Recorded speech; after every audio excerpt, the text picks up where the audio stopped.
এই জন্য আমি আমার ভাইদের খেদমতে পরিষ্কার ভাষায় বলতে চাই, ফান্দাউদ দরবার, সারসিনা দরবার বলেন, ফুরফুরা দরবার বলেন, ধামতি দরবার বলেন, সিঙ্গুলা দরবার বলেন, এই বাংলাদেশের 12 আউলিয়ার দেশ চট্টগ্রাম সহ 360 জন ওলির দেশ সিলেট, এবং এই বাংলাদেশে শাহজালাল ইয়েমেনি, শাহ মখদুম, শাহ আলী, শাহ পরান, শাহ আমানত, শাহ ফাতেহুল্লাহ, শাহ গরিবুল্লাহ, শাহ আলী বাগদাদি, শাহ শরফুদ্দিন চিশতি, বেহেশতি, খানজালিমি সহ আউলিয়ায়ে কেবার, বুজুর্গানি দ্বীন, তাদের মাধ্যমে দেশে ধর্ম প্রচার হয়েছে।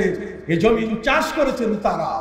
অতএব তোমরা এই জমিনে কোনো গাছ বপন করার চেষ্টা করো না, এরা কিন্তু গাছ উপড়ে ফেলবে। জোরে বলেন, এরা কি গাছ উপড়ে ফেলবে।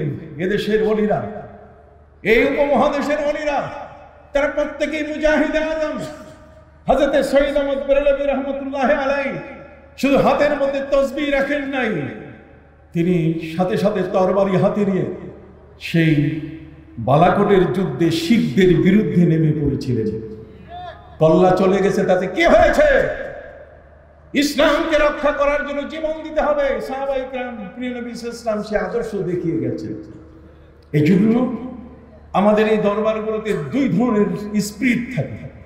এক ধরনের স্পিরিট হচ্ছে আধ্যাত্মিক, আরেক ধরনের স্পিরিট হলো যদি জাহিরি ভাবে কোনো সরকার, জাহিরি ভাবে যদি কোনো ব্যক্তি ইসলামের বিরোধিতা করে, তাহলে আমরা তাকে কখনো ছাড়ি না। কথা বলেন?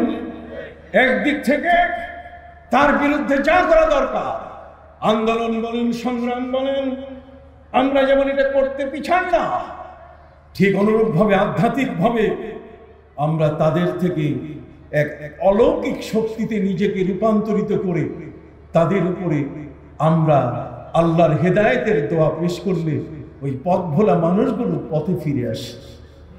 কথা বলেন? না হলে এই বাংলাদেশের জমিনের মধ্যে বীর বিক্রম আদিত্য, বিক্রমপুর, কথা বুঝতে পারছেন? গৌর গোবিন্দ, হযরত শাহজালাল ইয়েমেনি, ইখতিয়ার উদ্দিন মোহাম্মদ খিলজির যুগে সেই লক্ষণ সেন সহ হযরত শাহ সুলতান মাহমুদ বলখি রহমতুল্লাহ আলাইহি, যিনি এসেছিলেন ইরানের বাল্খ মাহিসাওয়ার।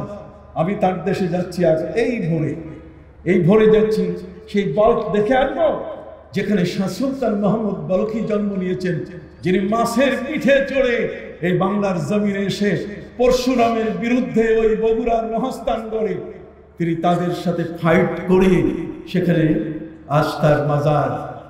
সম্মানিত সুধী, সেই পরশুরাম চেয়েছিল যে দরবেশ তোমার সাথে একটি চুক্তি করব। কার চুক্তি করো? চুক্তি কি? আমাকে একটা জায়নামাজ যদি দেওয়া হয়, কি বলেন, একটা জায়নামাজের জায়গা দিলেই আর তোমাকে আমি বলবো না জায়নামাজ যতটুকু ততটুকু আমার।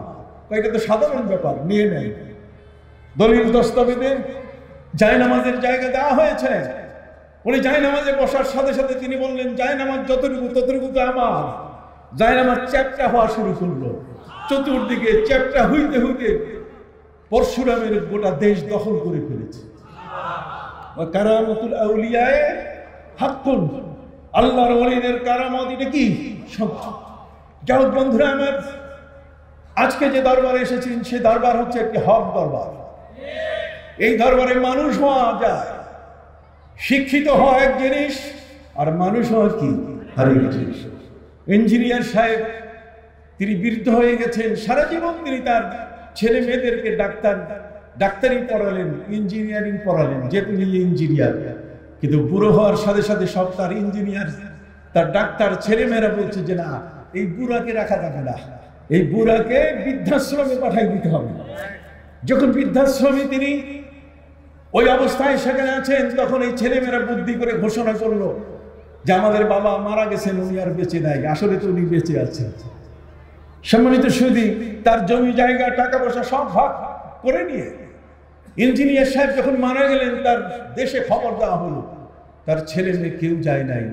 অথচ তিনি তার জীবনের সমস্ত অর্থ দিয়ে তার সন্তানগুলোকে তিনি ডাক্তার বানিয়েছিলেন, ইঞ্জিনিয়ার বানিয়েছিলেন।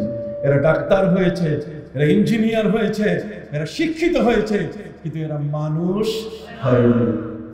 জোরে বলেন, কি হয় নাই? অতএব মানুষ হওয়ার জন্য এই দরবারে আসতে হবে, মানুষ হওয়ার জন্য এই দরবারগুলোর কাছে ধর্ণা দিতে হবে।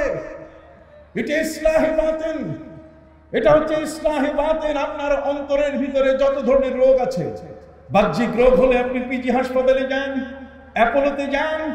বাহ্যিক রোগ যদি আপনার হয় তাহলে আপনি চেন্নাইতে যান, মাউন্ট এলিজাবেথে চলে যান, বাঙ্গালোরে চলে যান, তারপরে আপনি অ্যাপোলো ইন্ডিয়া দিল্লিতে আপনি চলে যান, সিএমসিতে চলে যান।